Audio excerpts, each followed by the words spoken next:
friend, myself Dr. B.G. Shukla, and today I discuss an important theorem of complex integration which is known as Cauchy residue theorem या residue theorem. आज हम लोग Cauchy residue theorem पे discuss करेंगे और उसी से related कुछ क्वेश्चंस को सिंप्लीफाई करेंगे. तो सबसे पहले देखते हैं कि Cauchy residue theorem क्या होती है और इसका स्टेटमेंट देखते हैं. तो Cauchy residue theorem का स्टेटमेंट देख लें. If fz is analytic, if fz is analytic within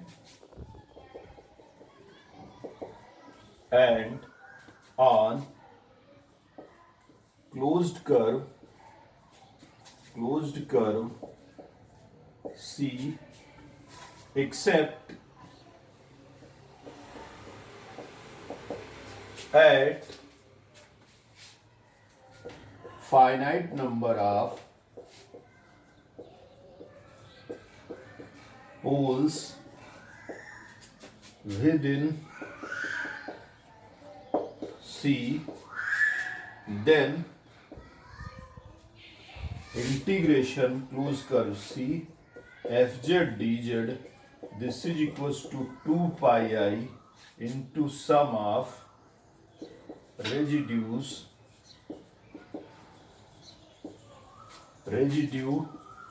at pole within C. ये Cauchy रेजिड्यू थ्योरम कहती है, ये इसका स्टेटमेंट है. Cauchy रेजिड्यू थ्योरम कहती है if fz is analytic within and on close curve C, अगर कोई फंक्शन fz एनालिटिक है क्लोज कर्व C में except at finite number of poles, कुछ फाइनाइट नंबर ऑफ पोल्स पर अगर एनालिटिक नहीं है, बाकी सब जगह क्लोज्ड कर्व में एनालिटिक है, then integration C fz dz equals to होगा 2 pi I into sum of residue at pole within C, यानी 2 pi I into sum of residue. Sum of residue का मतलब पोल पे जो सारे residue होंगे, residue at pole within C, तो pole पे जो सारे रेजिड्यू होंगे उनका sum into 2 pi I integration की वैल्यू के बराबर होगा. यही Cauchy रेजिड्यू थ्योरम कहती है और इसी से हम क्वेश्चन सिंप्लीफाई करते हैं और इनको सॉल्व करते हैं. तो कहने का मतलब है कि अगर क्लोज्ड कर्व C में कोई ऐसे पॉइंट है जहां पर फंक्शन एनालिटिक नहीं है, कोई ऐसे पोल्स हैं जहां पर फंक्शन एनालिटिक नहीं है, तो सबसे पहले रेजिड्यू एट पोल्स निकालेंगे. फाइनाइट नंबर ऑफ पोल्स हैं तो वहां पर residue at finite number of poles निकालेंगे, फिर उनका सम करेंगे और इंटीग्रेशन की जो वैल्यू होगी उसको लिखेंगे 2 pi I into sum of residues at pole within C. तो ये आपकी Cauchy रेजिड्यू थ्योरम है. इसको रेजिड्यू थ्योरम भी बोलते हैं. तो कभी कभी नाम से लिख के आ जाता है solve the question by residue theorem और Cauchy रेजिड्यू थ्योरम. अब इनसे रिलेटेड कुछ क्वेश्चंस देखते हैं और उनको सिंप्लीफाई करते हैं और उनको सॉल्व करते हैं. तो क्वेश्चन फर्स्ट लेते हैं और उससे सिंप्लीफाई करते हैं. बट ये आपको ध्यान रखना है कि आपको रेजिड्यू निकालना है with in closed curve C में जो पोल होगा उस पोल्स पर रेजिड्यू आपको निकालना है. तो क्वेश्चन एक नोट कर लें.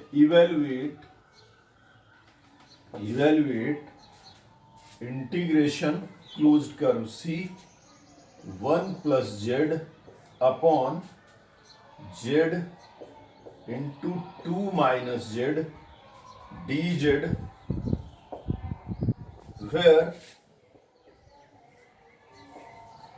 where C is the circle,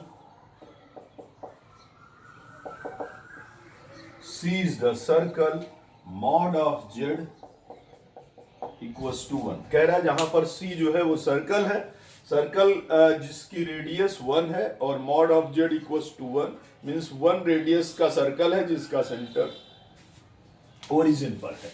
देखिए जरा सॉल्यूशन है. सबसे पहले यहां पर fz निकालते हैं. fz यहां पर दे रखा है, इस इंटीग्रेशन को करना, इंटीग्रेट करना है, तो ये दे रखा है 1 प्लस z एंड z और साथ में 2 माइनस z. ये fz की वैल्यू है. अब इसके पोल निकालते हैं. पोल निकालने के लिए फॉर पोल्स आर यहां पर हो जाएंगे. अगर पोल निकालें तो z एंड 2 माइनस जेड बराबर 0. पोल के लिए हम लोग जानते हैं कि डिनोमिनेटर वाले टर्म को 0 कर देते हैं, तो z और 2 माइनस जेड बराबर 0. This implies that z equals to 0, 2, z equals to 0 और 2, ये दो पोल हो जाएंगे। अब हमें देखना है कि जो क्योंकि कॉची रेजिड्यू थ्योरम कहती है कि इस इंटीग्रेशन की value 2 pi I into sum of residue at pole होगी, तो इनका रेजिड्यू निकालेंगे, लेकिन हम रेजिड्यू उसी का निकालेंगे जो विद इन इस सर्किल पोल लाई करेगा, जो इस सर्किल के अंदर पोल होगा उसी का रेजिड्यू निकालेंगे, क्योंकि कॉची रेजिड्यू थ्योरम कहती है कि 2 pi I into sum of residues at pole within C, C के अंदर जो सर्किल है उनका पोल्स निकालेंगे और उनसे पता करेंगे कि क्या क्या यहां पर पोल्स हैं और क्या रेजिड्यू है। तो सबसे पहले एक सर्किल ड्रॉ करते हैं। दिस वन इज, ये सर्किल हो गया, ये मॉड ऑफ जेड बराबर 1 है। मॉड ऑफ जेड बराबर 1 का मतलब इसकी रेडियस है 1, तो ये 1 हो गई। और z इक्वल्स टू 0 पर एक पोल है, तो z इक्वल्स टू 0, तो यही पॉइंट हो गया, इसको बोलेंगे z इक्वल्स टू 0। ये तो सर्किल के अंदर लाई कर रहा है, z equals to 0 lies within the circle. एक पोल z इक्वल्स टू 2 पर है, ये कोई पॉइंट है z इक्वल्स टू 2, यहां पर भी एक पोल है, लेकिन हम इस पोल के लिए रेजिड्यू नहीं निकालेंगे, क्योंकि हमें चाहिए सर्किल के अंदर वाले पोल जहां पर जो है फंक्शन एनालिटिक ना हो विद इन द सर्किल, उस पर रेजिड्यू निकालेंगे। तो यहां पर हम रेजिड्यू निकालेंगे z इक्वल्स टू 0 पर, residue at z equals to 0, hence residue at z equals to 0, this is equals to z equals to 0 एक सिंपल पोल है, fz में आप देख रहे हैं ये सिंपल पोल है, तो फार्मूला होगा limit z tending to 0 and z minus 0 into fz, this is equals to, हमने पोल निकालने के लास्ट लेक्चर में डिस्कस किया था कि कैसे हम रेजिड्यू एट पोल निकालते हैं।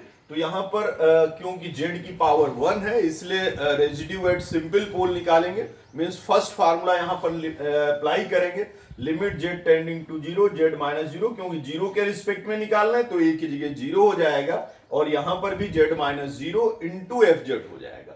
fz की वैल्यू यहां से उठाकर यहां पुट कर देंगे, तो ये आ जाएगा limit z tending to 0 z into fz, fz की वैल्यू है 1 plus z upon z into 2 minus z, z से z कैंसिल, और जब z की जगह 0 रखेंगे तो वैल्यू आ जाएगी 1, क्योंकि ये 0 हो जाएगा, और न्यूमरेटर में 1, डिनोमिनेटर में ये 0 हो जाएगा, तो वैल्यू आ जाएगी 1 upon 2, means residue at z बराबर 0 आ गया 1 upon 2।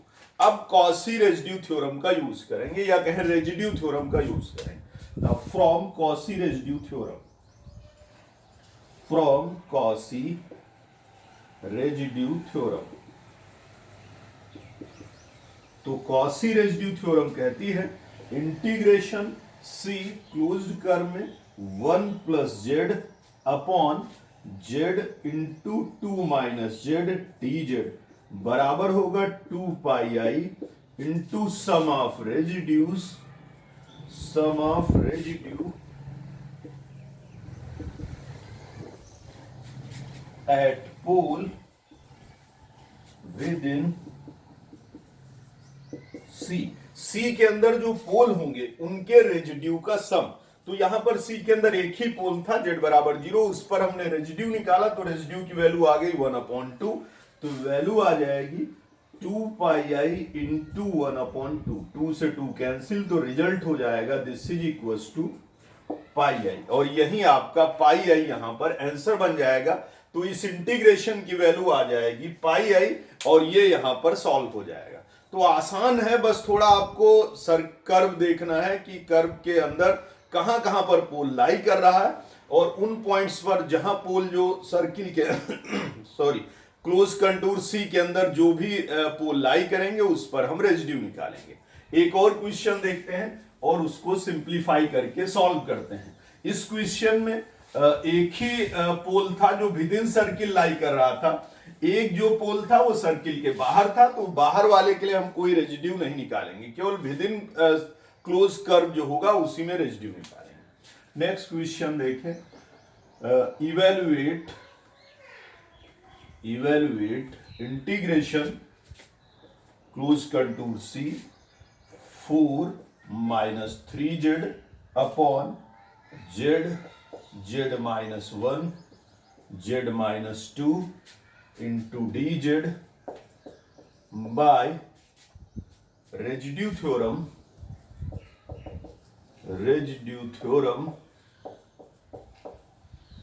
by residue theorem where C is the circle, where C is the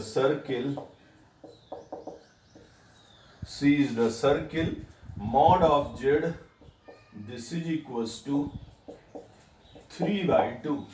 कह रहा है इसको इवेलुएट करना है by residue theorem. Residue theorem का मतलब सेम वही है कॉसी रेजिड्यू थ्योरम। तो कॉसी रेजिड्यू थ्योरम के रिस्पेक्ट में इसको इवेलुएट करना है और इवेलुएट करके इस इंटीग्रेशन की वैल्यू बतानी। तो देखें जरा सॉल्यूशन। सबसे पहला काम इन क्वेश्चन में होगा कि फंक्शन आप देखें यहां पर क्या दे रखा है। तो हेयर fz की वैल्यू दे रखी है, this is equals to 4 minus 3z upon z minus 1 and z minus 2। ये fz की वैल्यू दे रखी।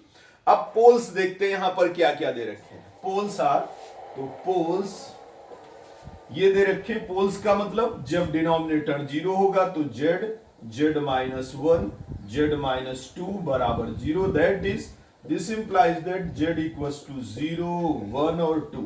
ये 3 पोल्स हैं आपके पास जो दे रखे हैं, z इक्वल्स टू 0 1 एंड 2। अब हमें देखना है जो सर्किल दे रखा है विद इन सर्किल कौन से पोल लाई करते हैं। तो सर्किल ड्रॉ करते हैं, दिस इज इक्वल्स टू, ये एक सर्किल बनाते हैं mod of z equals to 3/2। z equals to 3/2 का मतलब ये रेडियस हो जाएगा 3/2 0 और ये आपका ओरिजिन हो जाएगा 3/2 का मतलब है 1.5। तो ये रेडियस 1.5 है, ये पॉइंट 0 होता है, ओरिजिन होता है। यहां से यहां तक 1.5 रेडियस होगी। तो विद इन दिस सर्किल कौन से पॉइंट लाई करेंगे। 0 सेंटर पे ही है पोल, तो ये z इक्वल्स टू 0 यहां हो जाएगा। फिर z equals to 1, z equals to 1 का मतलब है यहां कोई पॉइंट होगा, z इक्वल्स टू 1, ये भी एक पोल हो जाएगा। फिर z equals to 2, z equals to 2 का मतलब है यहां कोई पॉइंट होगा, it is z equals to 2।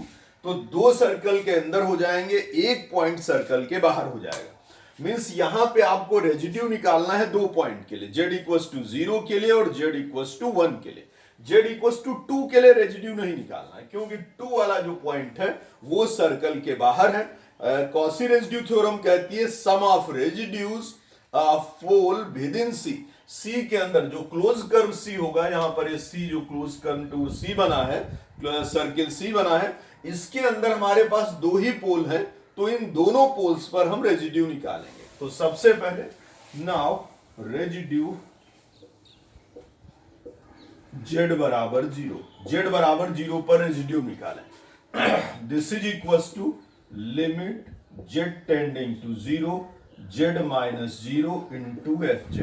Value put करें तो this will be limit z tending to 0 z minus 0 means z, और fz की वैल्यू आपके पास दे रखी है 4 minus 3z upon z minus 1 and z minus 2।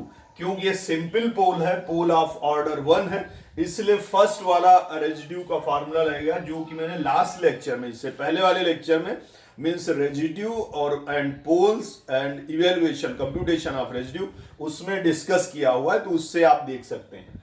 यहां पर z की जगह 0 रख देंगे तो न्यूमरेटर में आ जाएगा 4, डिनोमिनेटर में जब 0 रखेंगे तो यहां से -1, यहां से -2, तो -1 इंटू -2, 2 × 4, तो आएगा -1 यहां से बच जाएगा, माइनस +1, तो रिजल्ट आ जाएगा 2।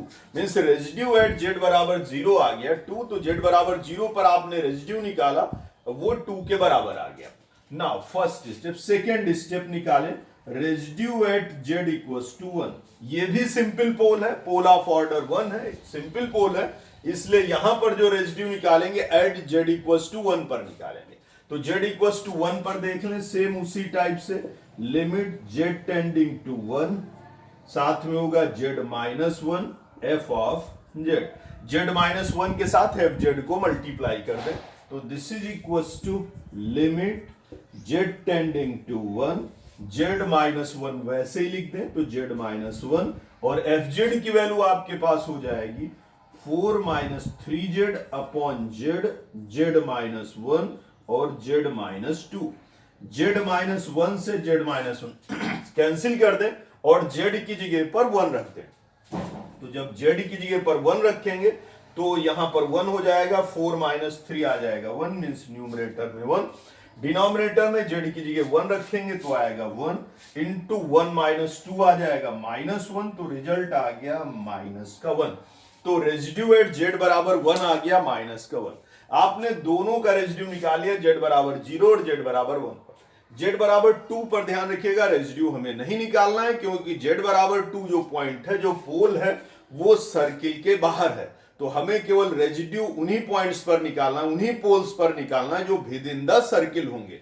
अब यहां पर कॉसी रेजिड्यू थ्योरम का यूज करेंगे और डायरेक्ट हम इंटीग्रेशन की वैल्यू निकालेंगे। तो यहां पर लिख लें, now from Cauchy residue theorem, from Cauchy residue theorem, from Cauchy residue theorem या direct residue theorem, from residue theorem, residue theorem, residue theorem कहती है इंटीग्रेशन सी एफ जेड की वैल्यू है 4 minus three z upon z, z minus one, z minus two into d z, this is equal to 2 pi I into sum of residues at pole within C.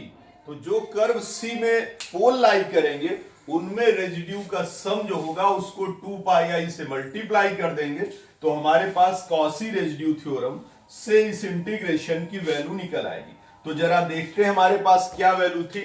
तो सबसे पहले 2 pi आई, हमारे पास दो पोल थे, Z equals to 0 पर और Z equals to 1 पर। तो जेड इक्वल्स टू 0 पर था 2 और जेड इक्वल्स टू 1 पर था -1, तो वैल्यू आ जाएगी 2 माइनस 1 और 2 माइनस 1 करेंगे 1, तो रिजल्ट आ जाएगा 2 पाई आई। तो आपकी वैल्यू आ जाएगी सम ऑफ रेजिड्यू, दोनों का सम किया तो पहले पर वैल्यू आ गई 2, दूसरे पर वैल्यू आ गई -1, दोनों का सम किया तो रिजल्ट आपका निकल आया 2 पाई। एक और क्वेश्चन देखेंगे इसी से रिलेटेड और उसको सिंप्लीफाई करेंगे और नेक्स्ट क्वेश्चन सॉल्व करेंगे। तो इन दोनों का सम कर देंगे तो वैल्यू आ जाएगी, यहां पर प्लस था इसको प्लस रखें, दोनों का सम है तो 2 माइनस 1 आ जाएगा, इंटू 1 लिख दें और ये आ जाएगा 2 पाई। एक और क्वेश्चन देखते हैं और उसको सिंप्लीफाई करते हैं। तो नेक्स्ट क्वेश्चन इवेल्युएट करना है, this is equals to same इसी टाइप से क्वेश्चन है, ऐसे ही उसको सॉल्व करेंगे और ऐसे ही सिंप्लीफाई करेंगे। Evaluate by Cauchy residue theorem,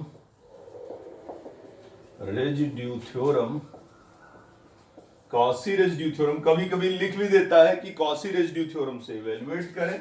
integration close curve C value दे रखी है 12z माइनस का 7 अपॉन z माइनस 1 का whole square into 2z plus 3, 2z plus 3 dz, where c is the circle, where c is the circle दे रखा है, mod of z, this is equals to 3। जहां पर c कोई circle है, close contour c है, वो सर्किल दे रखा है, mod of z equals to 3 दे रखा, sorry mod of z equals to 2 दे रखा है। तो यहां पर सर्किल होगा जिसकी रेडियस आपके पास 2 होगी। इसे सिंप्लीफाई करते हैं और इसको सॉल्व करते हैं, इससे वैल्यू निकालते हैं। देखें जरा सोल्यूशन। हेयर सबसे पहले देख लें आपके पास एफ जेड क्या दे रखा है। तो एफ जेड इक्वल्स टू है, this is equals to 12z minus का 7 अपॉन z माइनस 1 का whole square into 2z and plus का 3। ये एफ जेड की वैल्यू दे रखी है। तो 12z minus 7 upon z minus 1 का whole square into 2z plus 3। अब यहां पर पोल्स देखते हैं। तो हेयर पोल्स आर, तो पोल्स तभी निकलते हैं जब डिनोमिनेटर वाले टर्म को हम जीरो के बराबर रखते हैं। तो ये आ जाएगा जेड माइनस वन का whole square into 2z plus 3 बराबर जीरो। जब z माइनस वन का होल स्क्वायर बराबर जीरो होगा तो z इक्वल टू आ जाएगा 1 और यहां आ जाएगा माइनस का 3/2। जब 2z प्लस 3 जीरो के बराबर होगा तो इससे वैल्यू आ जाएगी माइनस का 3/2, यहां से वैल्यू आ जाएगी 1। तो z इक्वल टू 1 और माइनस 3/2, ये दो पोल हैं आपके पास। अब जरा देखते हैं कि इन पोल्स में कौन से पोल सर्किल के अंदर लाई करते हैं। तो जरा इनको चेक करते हैं। Mod of z equals to 2 है, तो इसका मतलब सर्किल है जिसकी रेडियस आपके पास mod of z equals to 2 means radius 2,0 है। तो 2,0 1 तो जरूर लाई करेगा क्योंकि ये पॉइंट है z इक्वल्स टू 1, तो एक पोल z इक्वल्स टू 1 है। दूसरा पोल माइनस का 3/2, माइनस का 3/2 का मतलब है माइनस का 1.5, तो ये भी होगा माइनस 2,0 और 1.5 यहां पर कहीं होगा, तो z इक्वल्स टू माइनस का 3/2 भी लाई करेगा। मीन्स यहां पर दोनों पोल सर्किल के अंदर लाई कर रहे हैं, इसलिए हम दोनों पॉइंट्स पर रेजिड्यू निकालेंगे, z इक्वल्स टू 1 पर भी और z इक्वल्स टू माइनस का 3/2 पर भी। चलिए तो यहां से सिंप्लीफाई करते हैं और सबसे पहले z इक्वल्स टू माइनस के 3/2 पर हम रेजिड्यू निकालते हैं, दोनों पॉइंट्स पर निकालेंगे। तो residue at z equals to, now residue at z equals to minus 3/2। Minus 3/2 पर जब वैल्यू निकालेंगे तो इसको थोड़ा ध्यान से सिंप्लीफाई करें, ध्यान से कैलकुलेट करें। Limit z tending to minus का 3/2 दिस इज इक्वल्स टू, यहां इसको लिख सकते हैं z प्लस का 3/2 और साथ में आ जाएगा माइनस करते हैं क्योंकि फार्मूला z माइनस ए होता है, ए को जब माइनस करेंगे तो प्लस का 3/2 बन जाएगा और यहां साथ में आ जाएगा fz की वैल्यू पुट करें तो limit z tending to minus का 3/2, इसको लिख सकते हैं 2 1 जा 2 मींस 1/2 इंटू 2z प्लस का 3 और fz की value 12z minus 7 upon z minus 1 का whole square into 2z plus का 3। 2z प्लस 3 यहां से, 2z प्लस 3 यहां से कैंसिल, z की जगह माइनस 3/2 रख दें तो 1/2 तो वैसे ही रहेगा और z की जगह माइनस 3/2 रखेंगे तो आ जाएगा माइनस का 12 इंटू 3/2 एंड माइनस का 7, क्योंकि z की जगह माइनस 3/2 रख रहे हैं, यहां पर z की जगह माइनस 3/2 रखें तो वैल्यू आ जाएगी माइनस का 3/2 माइनस 1 का होल स्क्वायर। 2 से 12 को कैंसिल करेंगे तो 6 आ जाएगा, माइनस का 6 इंटू 3 माइनस का 18 माइनस का 18 माइनस का 7 माइनस का 25 बन जाएगा। तो this will equals to 1/2 into minus का 25 अपॉन में आ जाएगा 2 1 जा 2 माइनस का 2 माइनस का 3 माइनस का 5 माइनस के 5 का होल स्क्वायर बन जाएगा प्लस का 25, तो प्लस का 25 2 का स्क्वायर बन जाएगा 4, 25 से 25 कैंसिल तो 1 2 2 जा 4, तो वैल्यू आ जाएगी माइनस 1 इंटू 2 मीन्स माइनस का 2, तो this is equals to minus का 2। तो लिमिट यहां पर रेजिड्यू निकल के आएगा at z equals to minus 3/2 this is equals to minus का 2, तो यहां माइनस का 2 बन जाएगा। नेक्स्ट देखें, उसके बाद हम सिंप्लीफाई करेंगे। यहां पर देखें ये 2 से 4 को कैंसिल हुआ तो डिनोमिनेटर के अपॉन में था इसलिए ऊपर चला जाएगा, ऊपर माइनस 1 है इसलिए माइनस 2 बन जाएगा। Next point residue at z equals to 1 this is equals to, क्योंकि यहां पर z इक्वल्स टू 1 जो है वो पोल दे रखा है ऑफ ऑर्डर 2, तो z इक्वल्स टू 1 2 ऑर्डर का पोल दे रखा है, इसलिए यहां पर सेकेंड फार्मूला हम यूज करेंगे। Second formula means m order वाला, तो वो फार्मूला कहता है अगर कोई फंक्शन fz है और जिसका पोल m ऑर्डर का है तो ये होता है 1/m-1 का factorial limit z tending to a and d/dz की पावर m-1, यहां पर m-1 इंटू fz, ये फार्मूला आपका बन जाता है।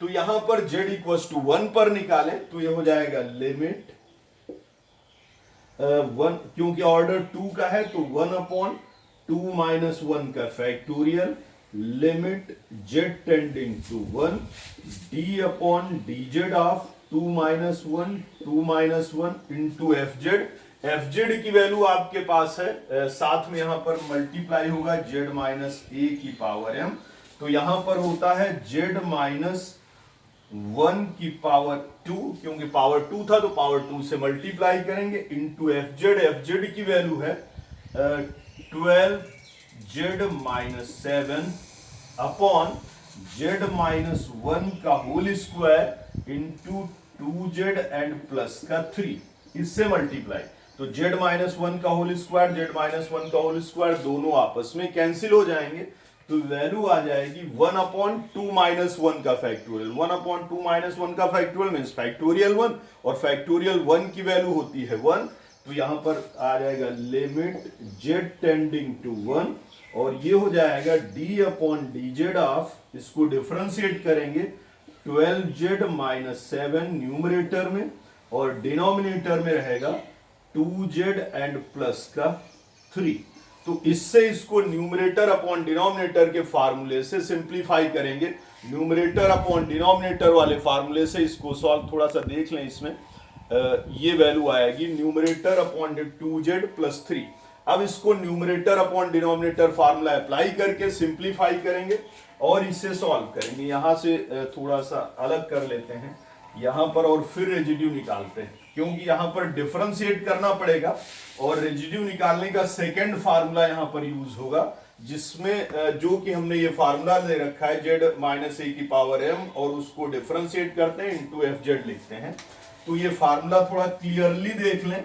एक बार मैं फार्मूला लिख दूंगा, अगर हमारे पास z इक्वल टू ए पर m पावर का पूल है तो m माइनस 1 का फैक्टोरियल d की power m minus 1 upon dz की पावर m माइनस 1, और साथ में z माइनस a की power m into F Z, और यहां पर रखते हैं z, ये फैक्टोरियल है, और z इक्वल टू a रख देते हैं, तो इस फार्मूले का ही यहां पर यूज किया गया है, इसको डिफरेंशिएट करें तो दिस इज इक्वल टू, ये वैल्यू आ जाएगी limit z tending to 1, limit z tending to 1, और न्यूमरेटर अपॉन डिनोमिनेटर करें तो सबसे पहले डिनोमिनेटर का स्क्वायर, तो आ जाएगा 2z प्लस 3 का होल स्क्वायर, फिर डिनोमिनेटर कांस्टेंट तो 2z plus 3 constant into numerator में z का डिफरेंशिएशन करेंगे तो आएगा 1, बच जाएगा यहां पर 12 माइनस, उसके बाद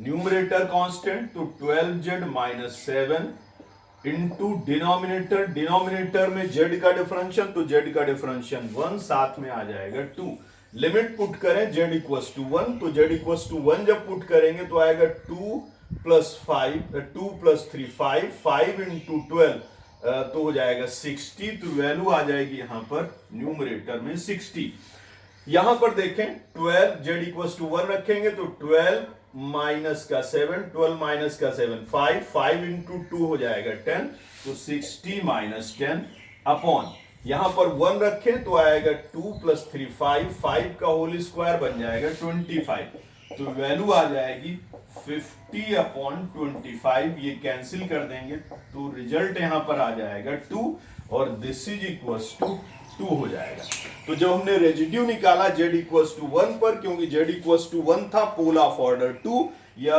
पोल सेकेंड ऑर्डर पोल था, तो वहां पर इस टाइप से उसको सिंप्लीफाई करेंगे, न्यूमरेटर अपॉन डिनोमिनेटर लगाएंगे डिफरेंशिएशन करने में, और तब हम जब लिमिट पुट करेंगे तो वैल्यू हमारे पास आ जाएगी 2, तो दोनों के रेजिड्यू निकल आए हैं, residue at z equals to minus 3/2 आया है -2, और residue at z equals to 1 आया है 2, इसलिए अब कॉसी रेजिड्यू थ्योरम का यूज कर सकते हैं, now from Cauchy residue theorem,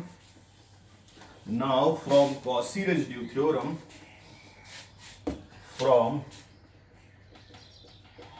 Cauchy residue theorem, इसको रेजिड्यू थ्योरम भी बोलते हैं, Cauchy residue theorem, integration c function की वैल्यू दे रखी है 12z minus 7 upon z minus 1 का whole square into 2z plus का 3 into digit. This is equals to 2 pi I into sum of residues at poles within close curve C. तो close curve सी में जो पोल थे उन रेजिड्यू का सम कर दें। 2 पाई है, ये हमारे पास ऐसे ही रहेगा। यहां पर दो पोल्स थे, z equals to 1, z equals to 2 pi by 3। z equals to 1 पर हमने रेजिड्यू निकाला तो वो 2 आया, plus z equals to 2 pi by 3 पर जब रेजिड्यू निकाला था तो वो -2 आया था। दोनों आपस में कैंसिल हो जाएंगे, इसलिए रिजल्ट आ जाएगा 0। तो यहां पर इस इंटीग्रेशन की वैल्यू जो आप निकालेंगे वो 0 के बराबर हो जाएगी। और ये क्वेश्चन यहीं पर कंप्लीट हो जाएगा। आज के लिए इतना ही। कल लेक्चर में, नेक्स्ट लेक्चर में हम लोग कुछ और क्वेश्चंस पे डिस्कस करेंगे। Thank you all of you.